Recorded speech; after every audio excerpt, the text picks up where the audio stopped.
Hello, आज आपका फिर से स्वागत है मेरे YouTube चैनल में। आज हम फिर से कक्षा 6 का पाठ 8 पढ़ेंगे, शरीर में गति।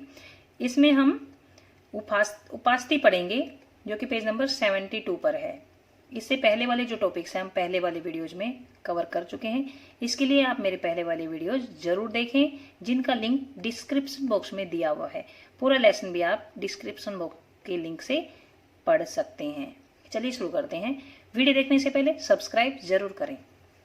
अब देखिए, उपास्थि पढ़ेंगे हम बहुत सी अस्थियों और संधियों के बारे में हम पढ़ चुके हैं। कंकाल के बारे में भी हमने पढ़ा है। कंकाल के कुछ अतिरिक्त अंग भी हैं जो हड्डियों जितने कठोर नहीं होते हैं।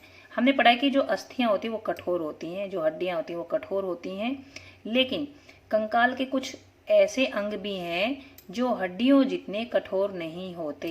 अभी कंकाल क्या है आपने पढ़ लिया होगा, और नहीं पढ़ा तो पहले वाले पार्ट आप पढ़ सकते हैं। देखिए, कंकाल जो है वो बहुत सारी अस्थियों से मिलकर बनता है। शरीर की सभी कठोर अस्थियों की आकृति जो है उससे ये कंकाल की आकृति बनती है। मतलब जो अस्थियां होती हैं वो मिलकर एक ढांचा बनाती हैं, वह कंकाल होता है। तो कंकाल के कुछ ऐसे अंग हैं जो हड्डियों जितने कठोर नहीं होते हैं, जिन्हें मोड़ा जा सकता है। हड्डियां काफी कठोर होती हैं, उनको मोड़ा नहीं जा सकता। जहां पर संधि होती है वहीं से सिर्फ मोड़ा जा सकता है। लेकिन ये जो अस्थियां, जो कुछ हड्डियां इतनी कठोर नहीं होती हैं, कुछ ऐसे अंग भी हैं जो कि इतने कठोर नहीं होते हैं जिन्हें मोड़ा जा सकता है, उन्हें क्या बोलते हैं? उपास्थि बोलते हैं। वो अस्थि नहीं, उपास्थि होती है जिन्हें मोड़ा जा सकता है। यह आप अच्छे से नोट करेंगे, उपास्थि किसे कहते हैं। अपने कान को स्पर्श करिए, मतलब कान को देखिए, यहाँ से ऊपर से छूइए पहले तो, और फिर यहाँ से छूते जाइए और यहाँ से यहाँ तक छू के देखिए। क्या आप किसी कठोर अस्थि का अनुभव करते हैं जिसे मोड़ा जा सके? ऐसा प्रतीत होता है कि इसमें कोई अस्थि नहीं है। ये इस कान को हम मोड़ लेते हैं ऐसे, यहाँ तो थोड़ा हार्ड दिखता है और यहाँ पर बिल्कुल ही सॉफ्ट दिखता है, यहाँ पे सॉफ्ट अनुभव होता है। क्या आपको अंगुलियों के बीच दबाने पर कर्णपाली और इसके ऊपर के हिस्से में कोई अंतर महसूस हुआ है?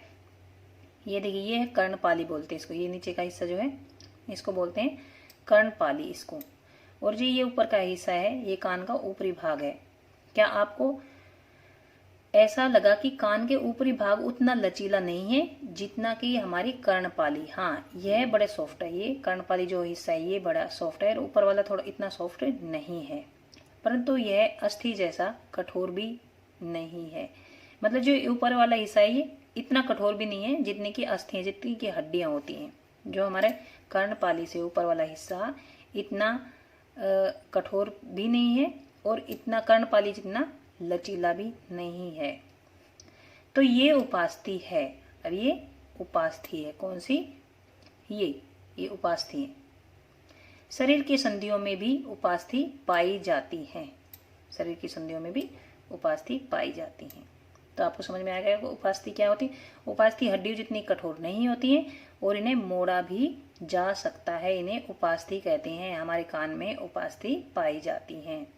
हमने देखा कि मानव कंकाल में अनेक अस्थियां, मानव जो कंकाल है उसमें अनेक अस्थियां होती हैं, अनेक संधियां होती हैं और उपास्थियां भी होती हैं। आपने उनमें से बहुत को देखा होगा, या फिर बहुत को देख सकते हैं, या मोड़ सकते हैं, या फिर गति भी दे सकते हैं।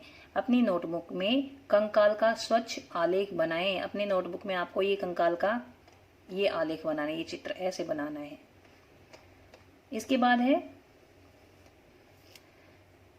हमने शरीर में जो अस्थियां हैं और संधियां उनके बारे में जानकारी हमने प्राप्त कर ली है, जो विभिन्न प्रकार की गति हमें करने में हमारी सहायता करती हैं। अस्थियों को इस प्रकार की गति करने योग्य कौन बनाता है? लेकिन जो अस्थियां हैं वह गति करती हैं, तो इस योग्य इन्हें कौन बनाता है? अस्थियों को गति करने योग्य। अपने एक हाथ की मुट्ठी बनाइए, मुट्ठी के अंगूठे से इसी बाजू के कंधे को छूने का प्रयास कीजिए। देखिए, हमें ऐसी मुट्ठी बनानी है और इसको छूने का प्रयास करें, कंधे को छूने का प्रयास करें। क्या आप अपनी ऊपरी भुजा में कुछ परिवर्तन महसूस करते हैं? यहाँ से ये फूल जाती है, देखिए ऐसे हो जाती हैं। ये आपने कई बार किया भी होगा। दूसरे हाथ से इसे छू कर देखिए, क्या आपको कोई उभरा हुआ भाग दिखाई देता है? ये जो उभरा हुआ भाग दिखाई देता है इसे ही, ये देखिए, यह जो उभरा हुआ भाग दिखाई देता है इसे क्या बोलते हैं? इसे हम पेशी बोलते हैं। जो पेशियां होती हैं इसे ही बोलते हैं, जो उभरा हुआ भाग है। संकुचित, लंबाई में कमी, मतलब संकुचित मतलब इकट्ठी हो गई, जो इकट्ठी हुई होती है, जो जैसे देखिए ये लंबी है यहाँ से, लेकिन यह संकुचित होने के कारण ये फूल गई है। तो संकुचित होने के कारण पेशियां उभर आती हैं। अब आप अपने हाथ को पुनः सामान्य स्थिति में लाइए। अब सीधे करेंगे फिर हाथ को, देखिए फिर दोबारा से ये इतनी ज़्यादा जैसे फूली हुई थी ये नॉर्मल हो गई है, और फिर दोबारा अगर मुट्ठी बंद करके हाथ को मोड़ेंगे तो फिर ये ऐसे संकुचित हो गए, ऐसे फूल जाएंगी। क्या अब भी है संकुचित अवस्था में?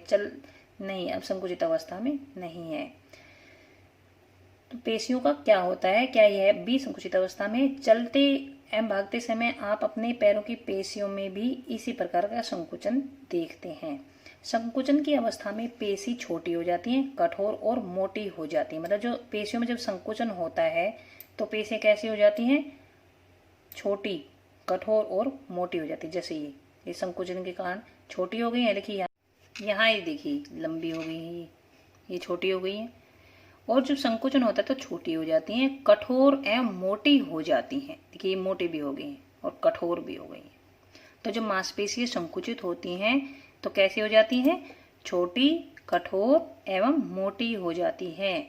यह अस्थि को खींचती हैं। ये जो मांसपेशियां हैं, ये देखिए ये रेड रेड जो दिख रही हैं, ये है मांसपेशियां। ये देखिए ये मांसपेशियां ऊपर, और ये इन अस्थियों को खींचती हैं।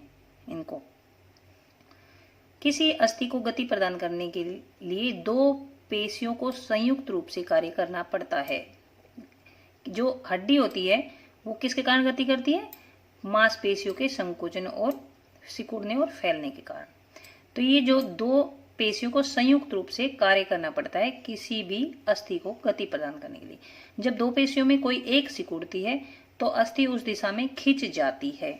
दो पेशियों में से एक सिकुड़ती है तो अस्थि उस दिशा में खिंच जाती है।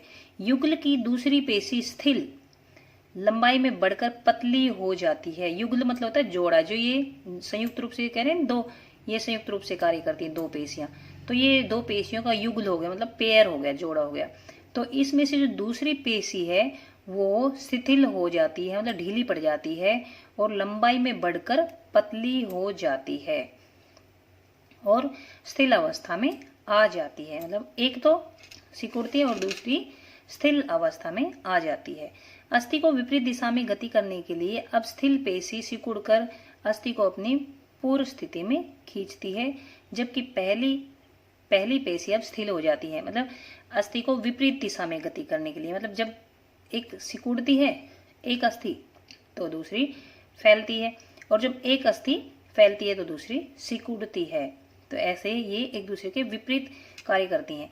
अस्थि को विपरीत दिशा में गति करने के लिए अब जो स्थिर पेशी है वो सिकुड़कर अस्थि को अपनी पूर्व स्थिति में खींचती है, जबकि जो पहली पेशी है जो कि संकुचित थी अब वो स्थिर हो जाती है। पहली पेशी पहले तो संकुचित थी, अब वो स्थिर हो गई है, और जो दूसरी जो पेशी थी जो स्थिर थी वो सिकुड़ जाती है, मतलब संकुचित हो जाती है। तो पेशी केवल खींच सकती है, वह धक्का नहीं दे सकती। पेशी केवल खींच सकती है, वह धक्का नहीं दे सकती। खींचना और धक्का में आपको अंतर पता होगा। जब हम किसी चीज को अपनी तरफ खींचते हैं वह अलग होता है, और धक्का देते तो मतलब हम अपने से दूर उसको दूर की तरफ फेंकते हैं, तो इन दोनों में अंतर होता है। तो पेशी सिर्फ खींचती है, वह धक्का नहीं दे सकती।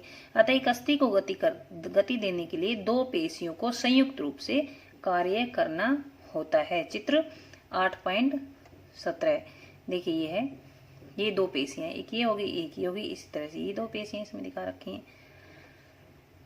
क्या गति के लिए हमेशा अस्थियों और पेशियों की आवश्यकता होती है? दूसरे जंतु किस प्रकार चलते हैं? तो ये क्वेश्चन है, क्या गति के लिए हमेशा अस्थियों और पेशियों की आवश्यकता होती है? दूसरे जंतु किस प्रकार चलते हैं? क्या सभी जंतुओं में अस्थियां पाई जाती हैं? केंचुए अथवा घोंगे में क्या होता है? आइए कुछ जंतुओं की गतियों का अध्ययन करेंगे। अब इन सभी क्वेश्चंस का जो आंसर है हम अगले टॉपिक में पढ़ेंगे, नेक्स्ट वीडियो में हम पढ़ेंगे। तब तक के लिए धन्यवाद। वीडियो पसंद आया तो सब्सक्राइब जरूर करना और शेयर भी करना।